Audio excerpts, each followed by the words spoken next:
এই দেখুন বন্ধুরা, আমার ছেলে বাজার থেকে মুগলাই নিয়ে আসছে।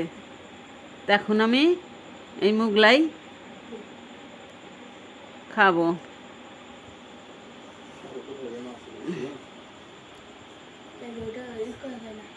সস দিয়ে খাবো।